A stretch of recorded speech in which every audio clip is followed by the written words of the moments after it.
Welcome to the deep dive.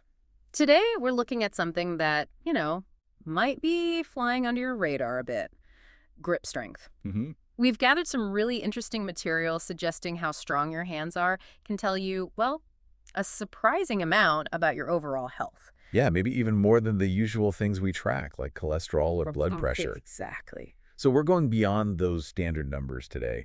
We want to explore why, a solid handshake or just being able to open a jar easily, Mm. why that's linked to something much bigger. Like a sort of silent indicator? Yeah, a silent indicator of your resilience, your overall robustness maybe. Mm. And importantly, we're not just talking about spotting a potential issue. Right? We'll be looking at practical, really actionable ways you can actually boost your grip strength, things you can start doing. Okay, so let's get straight to it then. Why should you even think twice about how hard you can squeeze something? Well, the sources we looked at make a pretty compelling case, Hmm. and it starts with something really fundamental. Basic functionality, yeah. I Yeah. mean, you think about human evolution, our hands, and what we can do with them. Mm. They've been absolutely key. That dexterity, right? An incredible dexterity. Mhm. It lets us handle everything from really personal tasks, washing, dressing, eating, to all those everyday things we just don't think about. Like opening jars, using tools. Cleaning up, Yeah. carrying the groceries in from the car, Yeah. all of that relies on grip. And there's an interesting point about perception here, isn't there? Oh, definitely. If you're younger, maybe feeling fit, you probably don't give a second thought to the grip needed for these things. It's just Yeah. automatic. Uh-huh. But as we age, that exact same grip strength, it becomes a really significant factor in, well, staying independent, maintaining good quality of life. Exactly. And one of the points that really stuck with me from our sources was this idea, if you want good grip strength when you're, say, 90, Yeah, you really need to be aiming for excellent grip strength around 60. right. It's not just about being strong now. No, it's like this long-term investment in your future self, Yeah. Your ability to manage daily life on your own terms down the line. And it goes beyond just those routine tasks, too. Mm-hmm. Let's think about safety for a second, Okay. particularly preventing falls. Now, for older adults, falls are a huge concern. They often lead to really serious injuries. Hip fractures are a big one. Yeah, definitely. So when you start to lose your balance, what's your natural reaction? You grab for something, anything. Exactly. You reach out, you grab, and that hand strength, that ability to actually hold on can absolutely be the difference. Between a near miss and a really bad fall. Precisely. A fall that could have significant consequences. So in a very real way, this grip strength we're talking about building, it's like an insurance policy against those falls. That makes total sense. Your hands are your first responders when you're unsteady. Okay, so shifting gears a bit, the materials also talk about athletic performance. Mm-hmm. This might seem a bit more obvious, maybe, but it's still worth digging into. Sure. Whether you're into rowing, weightlifting, CrossFit, maybe rock climbing, or even something like arm wrestling, Yeah. having a stronger grip directly translates to performing better. It's pretty simple.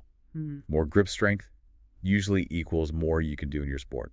More power transfer, maybe? Yeah, Or just holding on longer? both, often. And it's not just about excelling, it's also about preventing injuries. Okay. How so? Think about the muscles in your fingers, your hands, your forearms. When they're strong, they provide crucial support for your wrists. Uh-huh. And wrist injuries. They're surprisingly common, and they can be really debilitating, especially, again, as we get older. So a good, strong grip contributes to the overall stability and resilience of those wrist joints. Okay, so we've got functionality, safety, athletic performance, injury prevention. That's already a pretty solid list of reasons to pay attention to your grip. It is. But here's where it gets really interesting, I think. Go on. Our sources emphasize that grip strength is actually a powerful indicator for something much broader, like your overall health, and even your risk of mortality and hospitalization. Wow, okay. Mortality, that's serious. It is. This is a really crucial takeaway. Low grip strength, specifically low for someone's age range, is a significant predictor of disability, your likelihood of getting ill, that's morbidity, and even your risk of death from all causes, mortality, in older adults. So just to be clear, if your hand strength isn't what it kind of should be for your age. Your risk of experiencing serious health issues and even premature death goes up noticeably. Yeah, that's a sobering thought. It makes you wonder why. Why is something as seemingly simple as how hard you can squeeze your hand such a reliable sign of these much bigger health outcomes? Well, the research and our sources mentioned the big 2015 PRE study specifically suggests that grip strength acts as a really useful proxy A proxy for what? for your overall strength, Yeah. basically, how much muscle mass you have and maybe even the quality of that muscle tissue. Think about your forearms for a second. Yeah. They might seem relatively small, but they're packed with muscles, something like 20 different ones. 20. Wow. Yeah, and these muscles control all that movement in your wrist, bending it forward and back, turning your palm up and down, Hmm. all essential for a strong grip. So stronger forearms mean better grip. Exactly. And visually, yes, they look more defined, Hmm. but functionally, they're underpinning that grip strength, Mm. especially the forearm flexor muscles, the ones on the palm side.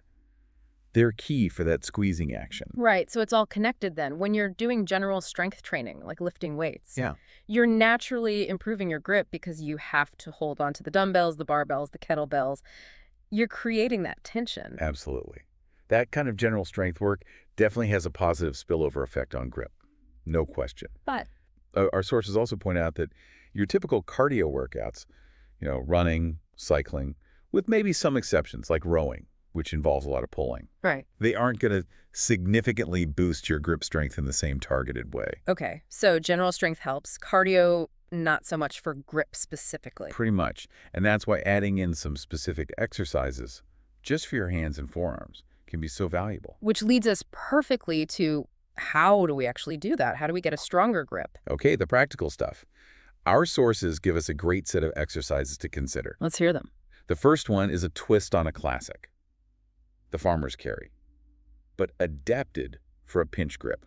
Okay, I know the farmers carry pick up heavy things, walk. How does the pinch grip change it? Well, instead of using dumbbells or kettlebells with handles that your whole hand wraps Right. around, you use weight plates, those flat, round discs, usually without handles.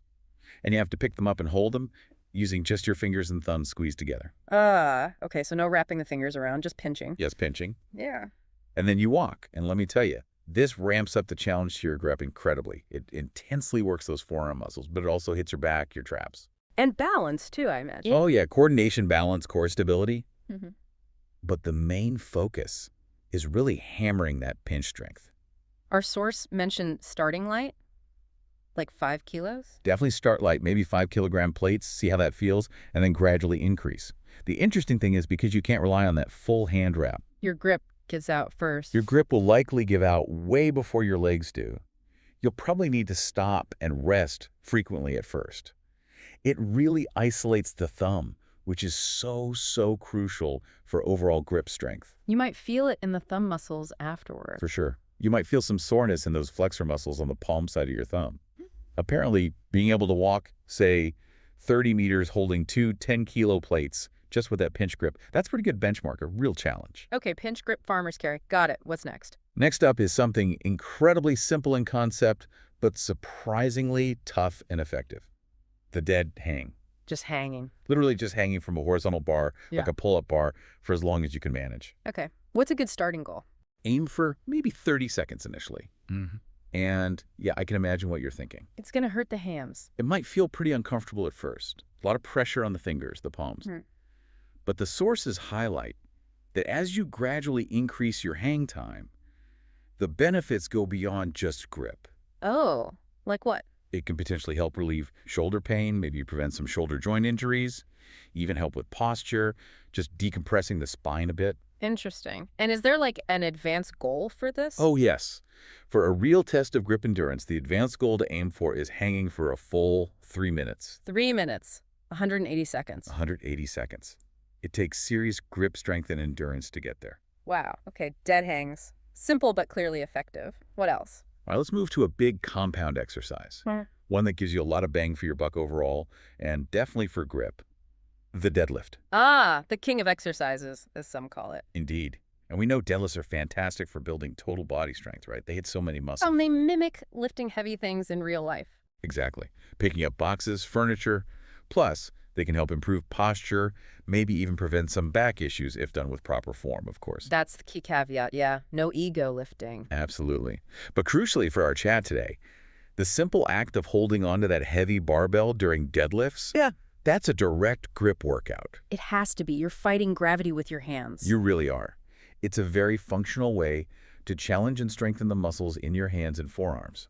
And, as the sources point out, it works both ways.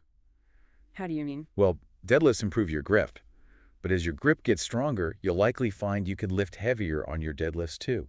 It's a virtuous cycle. It really is a powerful cycle of improvement. And it's worth saying again, with good technique, careful progression, deadlifts aren't inherently dangerous. A sedentary lifestyle. That's often riskier. Good point. Okay, deadlifts. What about pull-ups? They work grip too, right? Definitely. Pull-ups are great for grip, biceps, back, a fantastic upper body exercise. But our sources mention a way to really ramp up the grip strengthening part. Oh, How? By using spherical grips, sometimes called ball grips. okay, what are those? They're basically attachments you put on the pull-up bar, usually ball-shaped, that you have to grip instead of the bar itself. So it makes it harder to hold on. Much harder. I Because see. they're round, you can't get that secure wraparound grip. It forces your hand and finger muscles to work overtime just to maintain your hold. So it makes pull-ups way tougher, but really targets the grip. Exactly. Oh, It yeah. intensely trains your grip and finger strength. It's a great way to accelerate your grip progress if you're already pretty comfortable with regular pull-ups. Okay, interesting upgrade. Now, what about something maybe a bit more accessible? Something you could do, say, at your desk? One question, hand grippers. Those little spring-loaded things. Exactly. Those simple, often quite small devices you just squeeze in your hand against resistance. Do they actually work? Well, the sources reference a study showing that just 8 weeks of training with hand grippers significantly improved maximum grip strength in older women. So yes, they can be effective. And they're convenient, I guess. Incredibly convenient. Keep one at your desk, in the car, in your bag. Use them during short breaks. They basically mimic that natural squeezing action of your hand, but with added resistance. And they come in different strength. Yeah, various resistance levels, usually made of metal or durable rubber. You can find them easily online. Some people even find using them kind of stress relieving. Huh. How do you use them properly? Just squeeze. Pretty much. Get a firm grip, squeeze it fully closed if you can, and then this is important, control the release. Don't just let it snap open. Okay.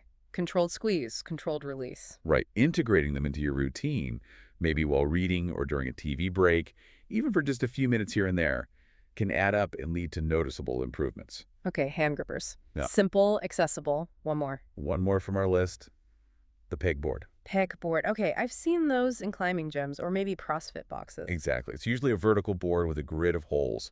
You use these cylindrical pegs, putting them in the holes to climb up the board. That sounds hard. Oh, it is. It's a fantastic full-body exercise, but it places a huge demand on your grip strength. You're supporting your entire body weight while constantly moving those pegs. Requires immense finger and hand strength, I bet. Absolutely. And you can make it harder by using fewer pegs or spacing them further apart. Even really strong athletes often find the pegboard incredibly challenging. So patience is key with that one. Definitely. Approach it with patience, start gradually, maybe just focus on moving a few pegs at first. Okay, wow. So just to quickly recap the exercises, we've got the pinch grip farmer's carry, Yep, targeting that pinch strength. dead hangs for pure grip endurance, And shoulder health. deadlifts for overall strength and heavy gripping, Great compound movement. pull-ups, especially with those spherical grips for an extra challenge, Really ramps up the grip focus. hand grippers for convenience and crushing strength, Easy to do anywhere. and the pegboard for a serious full-body grip challenge. A tough one, but effective. It really sounds like this kind of comprehensive approach. Hitting different aspects of hand strength, pinching, crushing, just holding on is the way to go. Absolutely. That seems to be the key takeaway. By incorporating a variety, you build that well-rounded functional grip strength needed for all those benefits we talked about. Healthier aging, better overall health markers, improved performance. Exactly. It all ties together. So let's bring it back then to those initial questions we asked. Why is grip strength so vital? Well, I think this deep dive really showed us it's about way more than just, opening that stubborn pickle jar. Right. It's not trivial. Not at all. Yeah. It's a really significant indicator of our overall well-being. It's a predictor of our future health, our ability to stay independent as we age. It really does highlight how interconnected our bodies are, doesn't it? Something that seems relatively minor, like hand strength. Actually reflects much deeper things about our physical condition, our muscle health, our resilience. It's quite profound, really. Okay, so here's a final thought for you, our listeners, to consider. Think about how incorporating maybe just one or two of these grip strengthening exercises into your regular routine, how that could potentially have a real significant impact on your long-term health, on your ability to live independently, actively for years to come. Hmm. It's a small change that could yield big results over time. So the question is, what's one thing you might try first?